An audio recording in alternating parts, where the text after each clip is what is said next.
Hi, everyone, and thanks for tuning in. I'm Josh. And I'm Sarah. And we are the Hiking Fools, bringing you unique personal insight on Glacier National Park that you can't get anywhere else.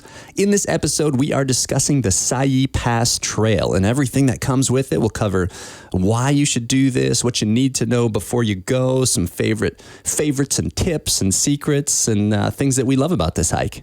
Yeah, the Siyeh Pass Trail is located east of the Continental Divide, about 2 miles east of Logan Pass. And the trail heads right off the Going to the Sun Road, and it's beautiful. It starts out at Siyeh Bend, right along Siyeh Creek. Yeah, you can't miss it. It's a hairpin turn and good parking there. And there is a bit of logistics here with this hike because most people do it one way. And we will tell you which way is better, I guess, our favorite. Anyway. Our opinion. Yeah, this is all our opinion, in fact. So don't forget that. But it's got so much to see. There's wildlife. There's some great flora and berries and, waterfalls. If you're looking for a hike, let's say you've done Avalanche and you've done the High Line, and you're up for a little bit of a challenge. It does have some elevation gains, some switchbacks. If you're up for a mild challenge, this is the hike for you, and it's a great way to see the park. The views get better and better the higher you get. I highly recommend it. Yeah, it's a great up and over, and it's centrally located, so you can see a lot from this hike, and glaciers come into view. Sarah, you just saw this. You just hiked this a week ago, is that right? I did, with a group of girlfriends, probably my 6th or 7th time. I'd realized it had probably been 14 years since I had been on this trail.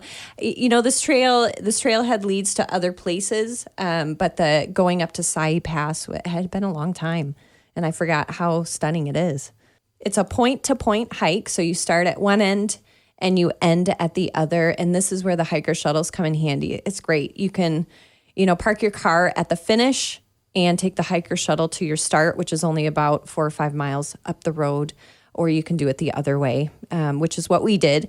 We parked our car at this top, and if you have 2 vehicles, if you're going with a group of friends, you can park another vehicle down at the end. Then you don't have to worry about the hiker shuttle, but it comes every 10 to 15 minutes, and not a bad place to sit and wait for a hiker shuttle with the views all around. No, it's free. It's a free hiker shuttle. And imagine the folks that you meet sitting there waiting for the shuttle. Don't push and shove, just have fun and have a little conversation. People from all over the world, really, experiencing this same hike. And we hope you give it a chance. And there's a couple trail junctions as you're climbing through the forest. It starts out the first mile or two in kind of thick forest. There's full of fir trees and spruce trees. The signs at the trail junction, they're very well marked. Just follow them. About 2 miles up, you'll get to the junction point where it points you to either Pegan Pass, which is another great hike, and we'll talk about that another time, or you go to the right, and that starts you off on the Siyeh Pass junction towards the pass. And there's Preston Park. I don't know if you've heard of Preston Park, but it's a series of high alpine meadows that are full of wildflowers almost all summer long at different levels. We got aster, we got at the beginning glacier lilies. I'm going to be their flower guy. I want to be the flower guy. Yeah, Flea Bay, and you've got these mountain daisies, yes, purple and beautiful lavender, and you've got paintbrush, which you can see all over the park, and they're always a different color. I mean, some are true red, some are fuchsia. We've got orange in those paintbrush, that come in, and it's just beautiful hues. And Preston Park, she mentioned, is a great place to see all of these together, and it just creates almost a rainbow. Yes, and there's lots of water, so if you've got your trusty filter, you have plenty of opportunity to filter. Once you're at the pass, you got to wait a little while until you go down the other side, but it's a good hike to not have to carry a ton of water. And they've got bridges, the Park Service, they work hard to repair these bridges and keep them maintained, and even the trails too, so we thank them for that. You also, as you get to Preston Park, you can look back and see Pegan Mountain behind you, and Pegan Glacier's up there. It's pretty cool to see a glacier not too far off. Yeah, you see another one on this hike. That's what I mentioned. It's just got some of everything, right? It's got forested, great trail through the forest, the alpine, flowery meadow. You got a couple of glaciers that you can see. It's up and over, so you got terrific views of both the St. Mary Valley and a little bit down into Many Glacier. Yeah, you've got 3 different views there. The trail is labeled moderately strenuous. I would say to your average hiker, even maybe a beginning hiker, it could be a little bit difficult until you get to your trail junction. Preston Park kind of gives you a little bit of a break. It kind of levels out, lets you catch your breath, enjoy the wildflowers. Your last Siyeh Creek crossing, you get to the beginning of the first switchback. And it switchbacks up. It gains almost 1,000 feet in about a mile. So that's where your strenuous comes in. Stick it out. Don't forget to turn around and look back because the views get better and better the higher you get. Yeah, for sure. There's some elevation gain and some elevation loss. If you go the direction that we're recommending from Siyeh Bend is 2,200 feet up and then another 3,400 back down. So you end lower than you've started and you come out in Sunrift Gorge. So you're really beginning at a great creek drainage and you're ending on a terrific waterfall as well. And in my opinion, I enjoy starting at Siyeh Bend and ending at Sunrift Gorge. Some people like taking care of the steep going up because it is harder on your knees coming down. And that's okay too. If you prefer that, you can go that direction, just the logistics of the vehicle and getting to and from. Yeah, for sure. It's either an aerobic challenge or a strength and stamina challenge. My dad and I did it the other way. You know, he's getting on in years. He's still pretty spry, but he and I did it the other way because it's just hard on the knees. But if you're prepared, you get some great hiking shoes, you'll be fine. The entire hike is 10.1 miles. And from Siyeh Bend to Siyeh Pass is 4.7. So you could go up to the pass and come back. You don't have to do the entire hike. That is an option too. And some people do that. They just go up as high as the pass, which is a great view. And Sarah, you've mentioned this a couple of times. Water filter, it's like, it's your way now. I used to carry all my water and I'm starting to become a believer, like, because you're always taking this, filtering water. Mine's getting warm, tastes like plastic in my reservoir.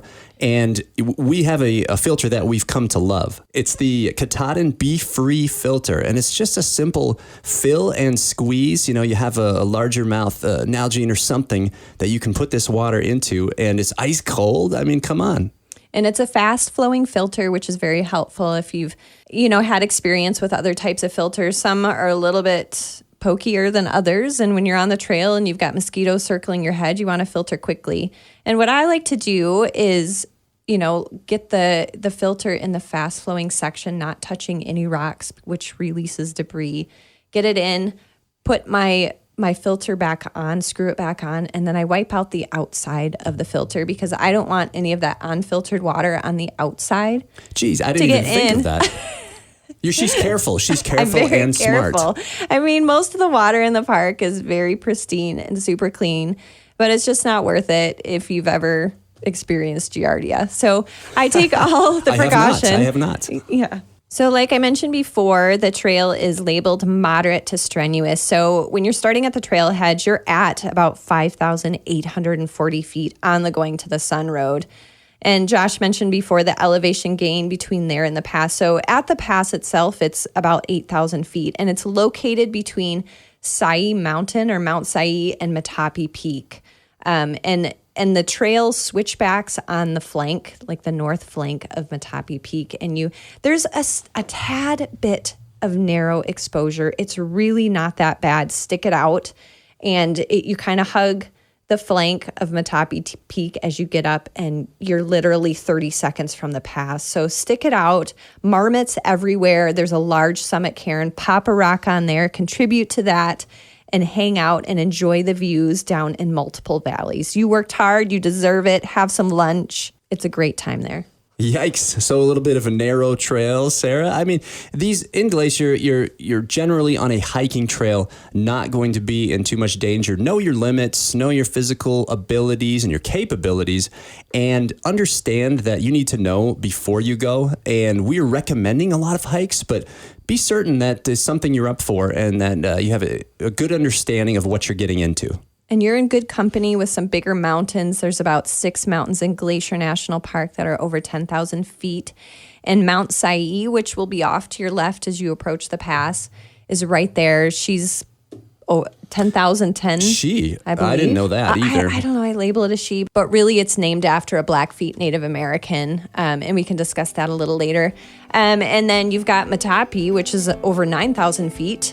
So you got some big mountains around you, and they're beautiful, beautiful mountains. For sure. And you wrap around the backside of going to the sun. Sarah and I have been up on all of these mountains. We'll talk about those on future episodes for those of you that like climbing. But we have more to say. We're about to take a short commercial break. Stick with us. We've got another segment coming right up. Hello, this is Don Bennett, president of Freedom Bank in Columbia Falls. Freedom Bank is small enough that little things mean a lot to us.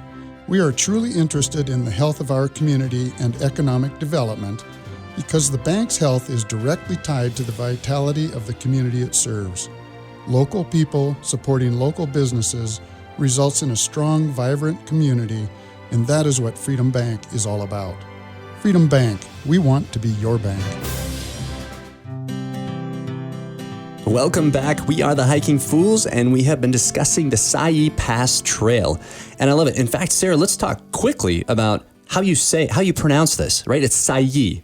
Siyeh. We've encountered many people that make a little bit of a mistake. It's hard. I mean, it's a strange looking word. So they're like Siyeh or Siyeh, and it's Siyeh Pass. So that you know when you come into the park and you're visiting, and you can say, we are hiking the Siyeh Pass Trail, or tell me how to get to Siyeh Bend. So just so you know, that might help.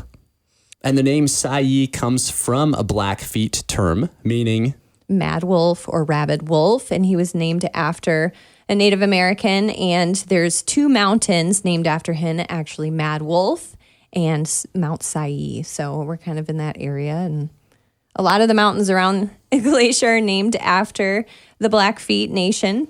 Yeah, it's actually terrific. So these names have held, and we respect those and love them, in fact. It's great to have that heritage, and obviously this was Blackfeet territory. It's the crown of the continent, the backbone of the world. Glacier National Park is amazing, and it is shared by all peoples. And once you're at the pass, you can see down into three impressive vistas or valleys, three separate valleys. You got the Boulder Creek, which isn't really explored. There's not really trails down there, but it kind of points toward the eastern boundary of the park. And then if you look behind you, you've got the Siyeh Creek drainage there. And you also, where you're going to finish is down the Bering Creek drainage, and you can see all the way to St. Mary Lake, which is the second largest lake in Glacier National Park. So these are all big U-shaped valleys carved out by glaciers.